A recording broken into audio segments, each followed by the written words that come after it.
Hello, it's me, Andrew, and I want to introduce you to one of my very good friends, Moringa Oleifera. This tree has been used for the last 2,000 years in Ayurvedic medicine. It's Eastern medicine they use in India. That's the oldest that we've seen it being used. This tree's from the Himalayas. And it's now naturalized in every part of the world that's got tropical, subtropical, and semi-arid regions. And it's being used extensively by all the major world organizations to fight malnutrition in developing countries. Every part of the tree is edible. The roots, however, do have a level of toxicity to them and could actually end up paralyzing you if you eat too much, but that does not stop many cultures from chopping the root up and using it as a condiment in the same way that we use horseradish. And the root also has some very good medicinal properties to it, so it's used in Ayurvedic medicine and Chinese medicine. It's used a lot in Southeast Asia. It's been, for the last 10 years, they've been doing a lot of modern scientific research, and they found out that this fruit from the tree, these bean pods, which start out really small and thin when they're very good to eat this way, packed with vitamin C and every single essential nutrient that your body needs, from vitamins and minerals to the 18 amino acids that our bodies need to function properly. The flowers are also edible. However, they should not be used by pregnant women, and eating too many could cause laxative type effects on the body.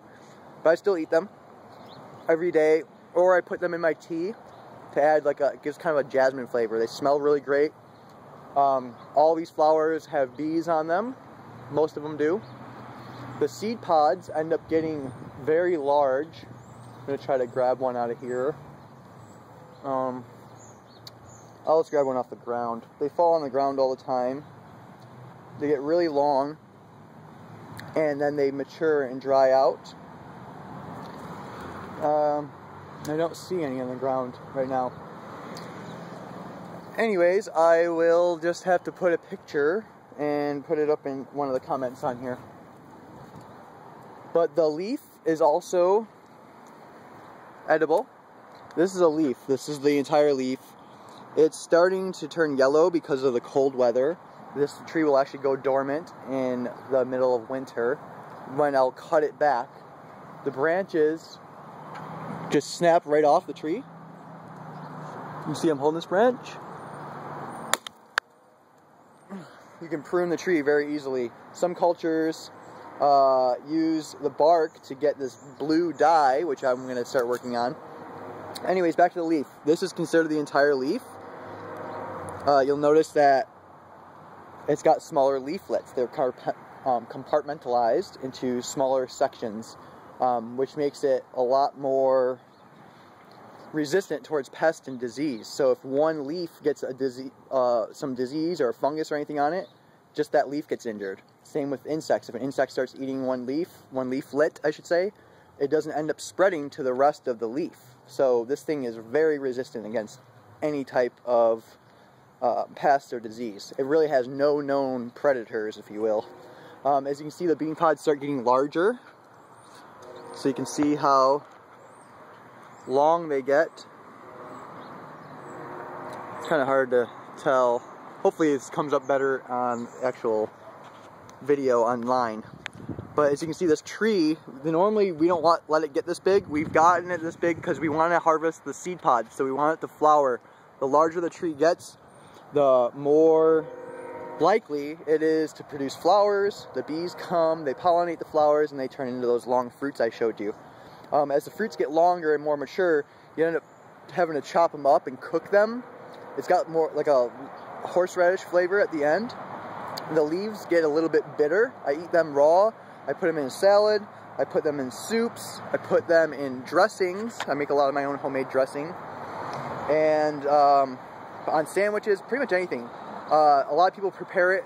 They'll exchange it in other cultures. They're teaching, the world organizations teach these other third world countries to use it in place of spinach.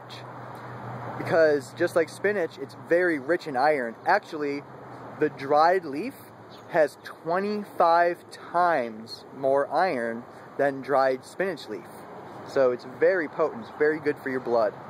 And you can actually look at the list. I put the nutritional facts on this page so you can see that as well. Anyways, I just wanted to give you a little overview and show you why I love the Moringa Oleifera. There's so much more I could tell you about it, but I just wanted to make a short video as an introduction so you understand why I am so obsessed with this tree. Anyways, I will give you some more info later on. Thanks for watching and stay logged in.